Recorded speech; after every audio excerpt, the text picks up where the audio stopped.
Hello friends, कैसे हैं आप सभी। आई होप कि आप सब बहुत अच्छे होंगे। तो फ्रेंड्स, आज हम एक्सप्लेन करने वाले हैं रॉकी और रानी की प्रेम कहानी को, जो अभी कल यानी कि 28 जुलाई को रिलीज हुई है। तो वीडियो को शुरू करते हैं, लेकिन अगर वीडियो अच्छी लगे तो वीडियो को लाइक, शेयर और चैनल को सब्सक्राइब भी जरूर करें। तो फिल्म की कहानी शुरू होती है रॉकी रंधावा की फैमिली से। दरअसल रॉकी सबसे बड़े मिठाई वाले खानदान का वारिस है, जिसने अपने जीवन में कभी गैस स्टोव तक नहीं चलाया। उसकी लाइफ का एक ही मकसद है, बस मजे करना। इसलिए वो बॉडी बनाता है, तड़कते भड़कते कपड़े पहनता है, पार्टियां करता है वगैरह वगैरह।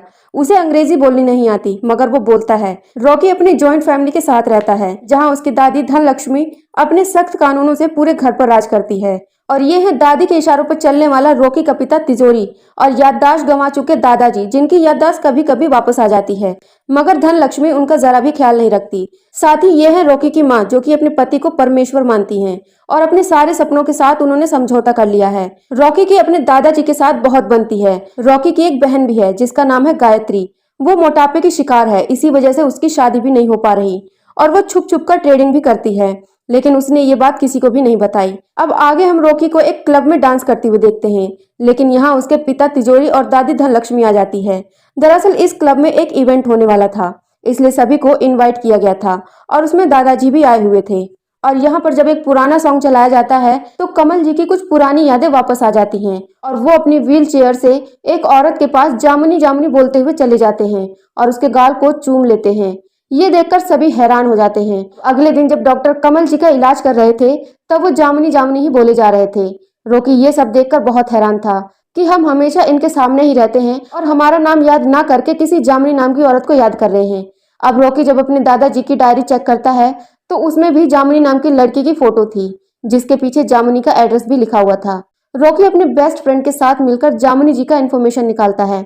तब उन्हें गूगल पर रानी चटर्जी के बारे में मालूम चलता है, जो दरअसल में जामुनी चटर्जी की पोती है। और अब आगे हमें रानी चटर्जी के बारे में मालूम चलता है कि रानी एक बहुत बड़ी न्यूज एंकर है। वो बड़े बड़े लोगों का आसानी से मुंह बंद कर देती है। तभी उसके ऑफिस में रॉकी और उसका दोस्त आते हैं और वो यहाँ आकर रानी से मिलते हैं और मिलते ही बकवास करना शुरू कर देते हैं। पॉइंट की बात वो दोनों नहीं करते और यही देखकर रानी हंस रही थी। रानी को रॉकी एक क्रिएचर लगता है। इसके बाद रॉकी रानी से कहता है कि जामुनी चटर्जी आपकी दादी हैं और क्या वो अभी भी जिंदा हैं या फिर मर गई। इस पर रानी उन्हें बताती है कि वो अभी जिंदा हैं। अब रॉकी उसे बताता है कि आपकी दादी जी की फोटो मेरे दादाजी की डायरी में थी। सालों बाद उन्हें कोई नाम याद आया है, तो मैं चाहता हूँ कि एक बार जामुनी जी मेरे दादाजी के सामने आ जाएं, तो शायद मेरे दादाजी की याददाश्त थोड़ी बहुत वापस आ जाए और इसी वजह से शायद वो थोड़ा बहुत हमें भी याद कर लें। इसके बाद रॉकी रानी को अपना गोल्डन कार्ड देता है और यहाँ से चला जाता है। अब अगले सीन में हमें रानी की फैमिली दिखाई जाती है, जिसमें उसकी माँ होती है, जो कि कॉलेज की एक इंग्लिश की सीनियर प्रोफेसर होती है, और उसके पिताजी जो होते हैं वो कथक के प्रोफेशनल डांसर होते हैं। उन्हें कभी भी स्टेज पर डांस करने का मौका तो नहीं मिला, लेकिन वो कहते हैं कि जब भी उन्हें स्टेज पर डांस करने का मौका मिलेगा तो वो कमाल कर देंगे। रात को रानी जब अपनी दादी को कमल जी के बारे में बताती है तो दादी इमोशनल हो जाती है। वो रानी को बताती है कि कभी कभी दो पल का साथ भी आपको जीवन भर की मोहब्बत दे जाता है। वो रानी को बताती है कि वो 1978 में शिमला गई थी। वहां पर उनकी मुलाकात कमल जी से हुई थी और उनसे उन्हें मोहब्बत हो गई थी, जबकि वो लोग वहां सिर्फ 7 दिनों के लिए आए थे, लेकिन वो 7 दिन उन्हें आज भी याद है। कमल जी के साथ वो अपनी पूरी जिंदगी बिता सकती थी, लेकिन उन्होंने अपनी फैमिली को चुना। अब रानी को कहीं न कहीं अपनी दादी की कहानी में दुख महसूस हो रहा था, इसलिए वो तुरंत ही रॉकी के पास कॉल कर देती है और उससे कहती है कि मुझे तुमसे जरूरी बात करनी है। रॉकी रानी को एक अखाड़े में बुलाता है, जहाँ पर एक बहुत बड़ा इवेंट होने जा रहा था। यहाँ पर रानी रॉकी से कहती है कि मैं तुम्हारे दादाजी और मेरी दादी की मुलाकात करवाना चाहती हूँ, तो तुम अपने दादाजी को लेकर मेरे घर पर आ जाना। लेकिन ये तो पॉसिबल नहीं था, क्योंकि दादाजी कहीं पर नहीं जाते। इस पर रानी कहती है ठीक है, मैं अपनी पूरी फैमिली को लेकर तुम्हारे घर पर आ जाऊंगी। इसके बाद यहाँ पर डांस की सॉलिड परफॉर्मेंस होती है और रानी और रॉकी की अभी मुलाकात हुई थी, लेकिन रॉकी को रानी अब स्पेशल लगने लगी थी। अब रानी अपनी पूरी फैमिली को लेकर रंधावा पैराडाइज पहुंच जाती है, जिसके बाद यहाँ सभी लोग मिलते हैं और फिर थोड़ी देर के बाद जामुनी जी कमल जी से मिलती हैं और यहाँ पर कमल जी को सब कुछ याद दिलाने की कोशिश करती हैं, लेकिन कोई भी फर्क नहीं पड़ रहा था। लेकिन ये सब कुछ देखकर धन लक्ष्मी को बहुत ज्यादा जलन हो रही थी और जब रानी की फैमिली यहाँ से जाने लगती है तो कमल जी एक खूबसूरत सा पुराना सॉन्ग गाने लगते हैं, वो भी व्हील चेयर से खड़े होकर। ये देखकर सभी हैरान थे कि जो आज तक व्हील चेयर से उठ नहीं पाते थे, बोल नहीं पाते थे, वो आज किसी के लिए सॉन्ग गा रहे हैं। ये सब देखकर धनलक्ष्मी को बहुत बुरा लगता है, इसलिए वो यहाँ से सबको जाने के लिए कहती है। रानी और रॉकी को ये तो समझ आ गया था कि जामुनी जी और कमल जी एक दूसरे से प्यार करते हैं, तो इनकी मुलाकात करवाना तो बनता है। और दादाजी की वजह से रॉकी और रानी भी एक दूसरे के साथ काफी टाइम स्पेंड करने लगे थे। वो दोनों भी कहीं ना कहीं एक दूसरे को पसंद करने लगे थे। अब अगले दिन रॉकी अपने परिवार वालों से छिपकर जामुनी जी से मुलाकात अपने दादाजी से करवाता है। एक तरफ तो ये दोनों मिलते हैं, वहीं दूसरी तरफ रानी और रॉकी की केमिस्ट्री बनने लगी थी। दोनों एक दूसरे के साथ अब खुश रहने लगे थे। और फिर एक दिन रानी की दादी रानी से पूछती हैं कि क्या तुम रॉकी से प्यार करने लगी हो, लेकिन यहाँ पर रानी मना करती है और कहती है कि मेरे अंदर उसके लिए कोई फीलिंग्स नहीं है और हम दोनों बहुत ज्यादा अलग हैं। यहाँ पर जामुनी जी उसे समझाती हैं कि अगर तुम्हें सच्चा प्यार मिल जाए तो उसे कभी जाने मत देना, वरना मेरी तरह एग्जाम्पल बनकर रह जाओगी। अब कुछ दिनों के बाद रानी का जन्मदिन था। रॉकी उसे एक जगह छोटे से कमरे में ले जाता है, जहां उसने बहुत ही अच्छे से सजाया हुआ था। यहाँ पर वो केक तो नहीं बल्कि एक बड़ा लड्डू काटने वाले थे। रानी यहाँ पर समझ जाती है कि रॉकी के अंदर मेरे लिए फीलिंग्स आ गई हैं और अब वो मुझसे प्यार करने लगा है। और जब रॉकी रानी के नजदीक आने की कोशिश करता है तो रानी उससे कहती है कि मुझे घर जाना है। इसके बाद रॉकी उसे घर छोड़ देता है। लेकिन अगले दिन रॉकी रानी को एक खूबसूरत जगह पर लेकर जाता है और अपने प्यार का इजहार कर देता है। वो तो डायरेक्ट उसे शादी करने के लिए पूछता है, लेकिन रानी उससे कह देती है कि हमारे बीच ऐसा कुछ भी नहीं है। ना तुम मेरे बारे में ठीक से जानते हो और ना ही मैं तुम्हारे बारे में। और हमारे बीच जो कुछ भी हुआ वो हमारी मर्जी से हुआ, किसी ने हमें फोर्स नहीं किया। और इससे भी बड़ी प्रॉब्लम ये है कि हम दोनों की फैमिलीज बहुत अलग हैं। मैं तुम्हारी फैमिली के साथ नहीं रह सकती, हमारे बीच में कुछ भी कॉमन नहीं है। ये सारी बातें सुनने के बाद रॉकी को बहुत ज्यादा बुरा लगता है। वो रानी से कहता है या तो मुझे सब कुछ चाहिए या फिर कुछ भी नहीं। और फिर इतना बोलने के बाद रॉकी इमोशनल होकर यहाँ से चला जाता है। इसके बाद रानी को भी बुरा लग रहा था, क्योंकि उसने कहीं ना कहीं रॉकी को हर्ट किया है। वो कई बार रॉकी को कॉल भी करती है, लेकिन रॉकी उसका कोई भी कॉल नहीं पिक करता। अब रानी अपने काम के सिलसिले से शिमला आती है। वो सोचती है कि इस खूबसूरत सी जगह पर आकर शायद वो अपने आप को हील कर पाएगी, लेकिन यहाँ पर सब उल्टा होता है, क्योंकि रॉकी कहीं ना कहीं रानी के दिमाग पर हावी होने लगा था। उसके काम के दौरान भी उसे बस रॉकी ही रॉकी दिखाई दे रहा था। अब यहाँ पर रानी को एहसास हुआ है कि वो भी रॉकी को प्यार करती है। वापस आने पर वो सबसे पहले रॉकी से मिलने जाती है, लेकिन रॉकी रानी से कोई भी बात नहीं करना चाहता, इसलिए वो यहाँ से चला जाता है। इसके बाद रानी के पास कोई रास्ता नहीं था, इसलिए वो रॉकी की कार को टक्कर मार देती है, जिसकी वजह से रॉकी को ना चाहते हुए भी अपनी कार से बाहर निकलना पड़ता है। और यहाँ पर वो दोनों झगड़ा करना शुरू कर देते हैं और फिर आखिर में रानी अपने दिल की बात रॉकी को बता देती है। तो अब दोनों एक दूसरे से प्यार करने लगते हैं। लेकिन एक बहुत बड़ी प्रॉब्लम ये है कि उनकी फैमिलीज बहुत ज्यादा अलग है। ना रानी की फैमिली रॉकी को एक्सेप्ट करेगी और ना ही रॉकी की फैमिली रानी को एक्सेप्ट करेगी। और अब उन्हें कुछ ऐसा करना होगा कि उनकी फैमिली एक दूसरे को पसंद करने लगे। अब यहाँ पर वो एक प्लान बनाते हैं कि 3 महीने के लिए वो दोनों एक दूसरे की फैमिली के साथ रहेंगे। तो रानी की फैमिली को तो ज्यादा प्रॉब्लम नहीं थी, क्योंकि वो पढ़े लिखे मॉडर्न ख्यालात के थे। उन्हें मनाने में ज्यादा प्रॉब्लम नहीं होगी। प्रॉब्लम तो रॉकी के घर पर होगी, क्योंकि उनके घर के कानून बहुत ज्यादा सख्त हैं। अब रॉकी जब अपनी बातें अपनी फैमिली के सामने रखता है तो उसके पिता उस पर चिल्लाने लगते हैं और दादी भी चिल्लाने लगती है और उसके पिता तो उस पर हाथ तक उठाने लगते हैं। लेकिन उसकी दादी रोक लेती है और कहती है कि 3 महीनों तक अगर वो हमारी फैमिली के साथ रह लेगी तो हम तुम्हारी शादी उसके साथ करा देंगे, लेकिन अगर वो नहीं रह पाई तो तुझे हमारी मर्जी से शादी करनी होगी। इस बात से रॉकी भी एग्री कर देता है। इसके बाद धनलक्ष्मी अपने बेटे तिजोरी से अकेले में बात करती है और कहती है कि मैंने रॉकी की आंखों में प्यार देखा है। मैं नहीं चाहती कि हम हमारे वारिस को खो दें। उस लड़की को आने दो, वो 3 महीने तो क्या 1 हफ्ते भी इस घर में नहीं गुजार सकती। तब रॉकी और रानी एक दूसरे की फैमिली में स्विच होने लगते हैं। रॉकी रानी के घर पर और रानी रॉकी के घर पर, और दोनों की फैमिली एकदम अलग थी। एक तरफ पढ़ी लिखी फैमिली तो दूसरी तरफ बहुत ही सख्त फैमिली। रॉकी जैसे ही रानी की फैमिली से मिलता है तो वो यहाँ पर सभी को गले लगाकर झप्पी देने की जबरदस्ती कोशिश करता है, और ये बात इन सभी लोगों को बहुत ही अजीब लग रहा था। रॉकी को इंग्लिश बोलनी भी नहीं आती थी और वहाँ सभी लोग इंग्लिश बोलते हैं, और वो जो बोलते हैं रॉकी को ठीक से समझ नहीं आती। उनके घर में दीवार पर रविन्द्रनाथ टैगोर की फोटो लगी हुई थी, जिसे देखकर दादाजी समझकर रॉकी नमस्ते करने लगता है। लेकिन यहाँ पर वो लोग इसे बताते हैं कि ये दादाजी नहीं है बल्कि रविन्द्रनाथ टैगोर हैं। ये सुनने के बाद रॉकी उनसे कहता है कि मुझे मालूम है कि ये रविन्द्रनाथ टैगोर है, वो तो इनके ऊपर किसी ने फिल्टर चढ़ा दिया है, इसलिए वो समझ नहीं पाया।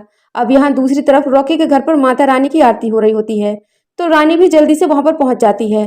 तो जैसे ही रानी वहां पर पहुंचती है तो धनलक्ष्मी तुरंत ही रानी को अपना सर ढकने को कहती है, जो कि उनका सबसे बड़ा कल्चर है। यहाँ दूसरी तरफ रानी के घर पर रॉकी को खुद ही चीजें सर्व करनी पड़ रही है, लेकिन वो कॉफी बनाना चाहता है पर उसे तो स्टोव भी चलाना नहीं आता। और सबसे बड़ी प्रॉब्लम यह है कि उसे इंग्लिश समझ नहीं आ रही थी। उसे थोड़ी बहुत इंग्लिश आती है, लेकिन इनकी इंग्लिश बहुत ही स्टैंडर्ड लेवल की है, जो कि रॉकी के ऊपर से बाउंसर जा रही थी। दूसरी तरफ रानी और धन लक्ष्मी के बीच कुछ भी ठीक नहीं चल रहा था। माहौल बहुत ज्यादा बिगड़ा हुआ था, क्योंकि धन लक्ष्मी रानी को बिल्कुल भी पसंद नहीं कर रही थी। रानी यहाँ पर पूरी कोशिश कर रही थी कि धन लक्ष्मी का दिल जीत ले, लेकिन धन लक्ष्मी बहुत ही ज्यादा सख्त है। उसका दिल जीतना आसान बात नहीं है। तो ऐसे ही रानी और रॉकी के कुछ दिन निकल जाते हैं। कुछ दिनों के बाद उनके बीच थोड़ी प्रॉब्लम्स आनी शुरू होती है।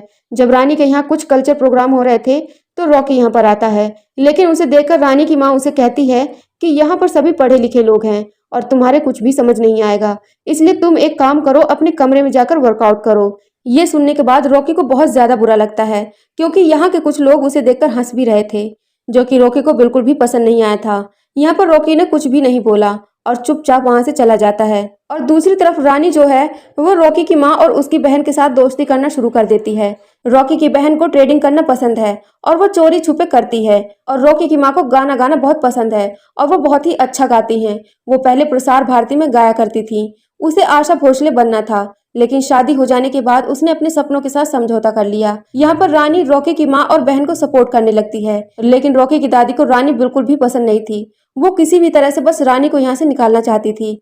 और जब रॉकी के बेस्ट फ्रेंड की शादी हो रही थी तो सभी लोग वहां पर आते हैं।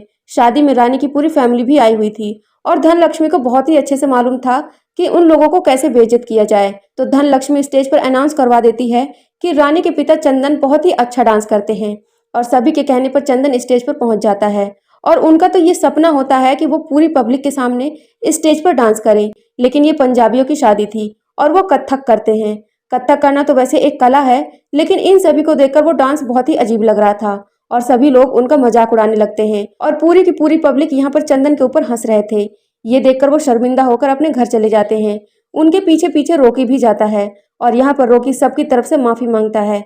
और यहीं पर रॉकी को रानी के पिता की एक बैक स्टोरी मालूम चलती है, जहाँ पर उन्हें कभी भी किसी ने कथक के लिए सपोर्ट नहीं किया था। उसे सपोर्ट किया था तो वो सिर्फ उसकी माँ थी। ये बात सुनने के बाद रॉकी को बहुत बुरा लगता है और वो लोगों को उल्टी सीधी बातें बोलने लगता है।